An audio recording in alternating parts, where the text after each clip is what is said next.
Hi, everyone.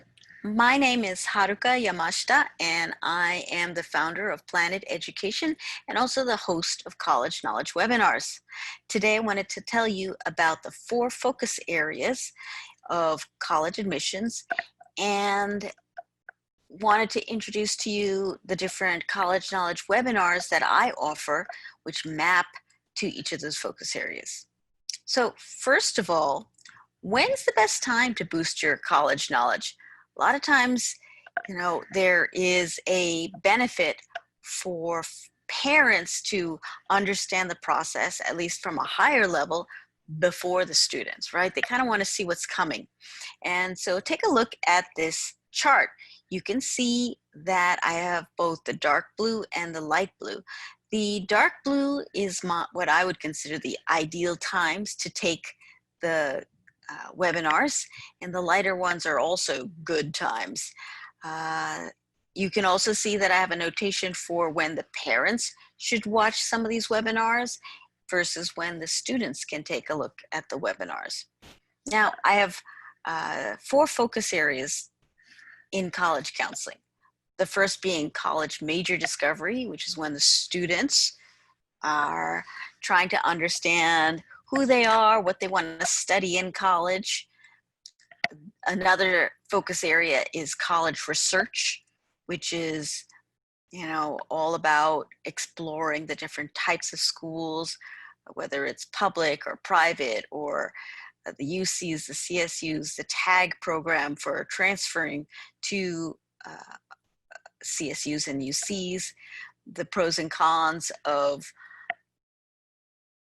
liberal arts colleges or different state schools, exploring Ivy League schools and selective schools. There's just so much about college research and different tools as well. So I describe all of those things. As you can see, there's a benefit for parents to take a look at the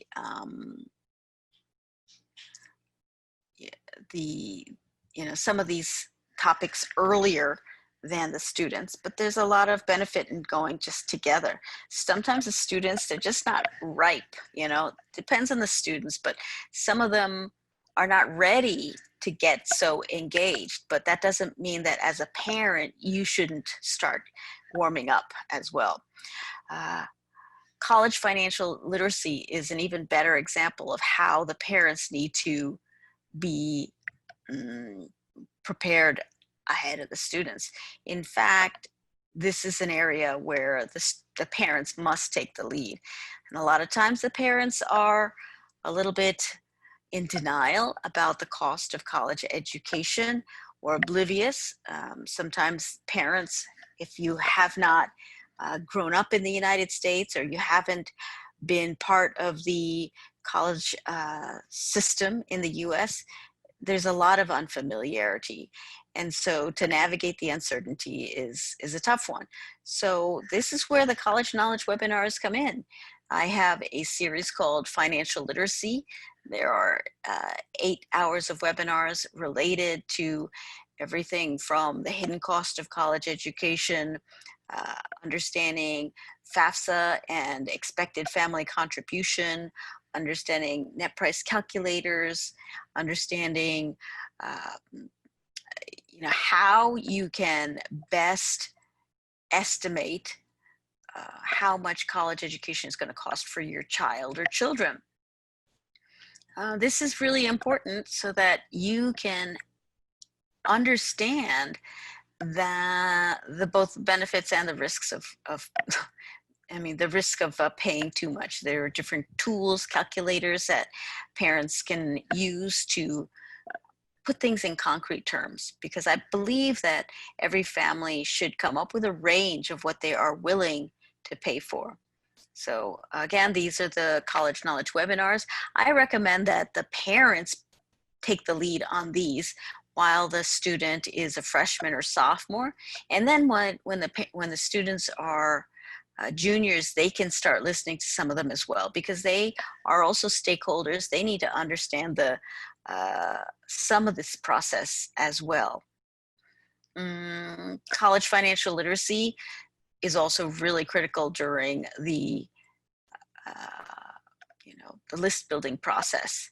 You want to make sure you apply to schools that you can afford and be realistic about how financial aid works, whether it is need-based aid or merit-based scholarships.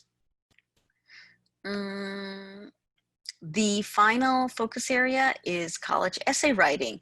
This is an example of a focus area where parents are not involved, they're just minimally involved. I like to work with my students typically in the summer when I hold a college essay webinar workshop. This year I did it with about 8 students, and it was a great process, which included going over the application process, the activities and awards, different brainstorming sessions, and going over the UC prompts as well as the common application prompts, and coming up with a master plan, spreadsheets, and things like that with deadlines. This is all kind of daunting for a lot of students, but it is possible. And again, working in the summer is the best time. That is the summer between junior and senior year is the best time to get started on these essays, because when fall comes, it's all about execution, and you don't want to be like fumbling, and it's a busy time. Usually students, they have a lot to balance between AP classes or honors classes and things like that. So let's get that done first. So I hope this timeline helps. You can see where you have the freshmen, sophomores, juniors, seniors. There's a time and there's a flow for all of these focus areas, and it's good to spread them out so that it makes sense for the student. If you start too late, it's a bit of a crunch.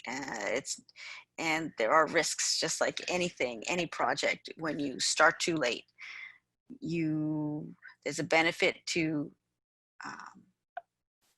getting things warmed up. Some students just need a little bit more warm-up time, and get them, poised and ready for the key busy period. The busiest period is between junior year, the January of junior year through December of senior year. I hope that helps. This is where the College Knowledge webinars come into place. And I hope to see you in my live webinars, which will be taking place from January through May, or with my downloadable College Knowledge webinars on demand. Bye-bye.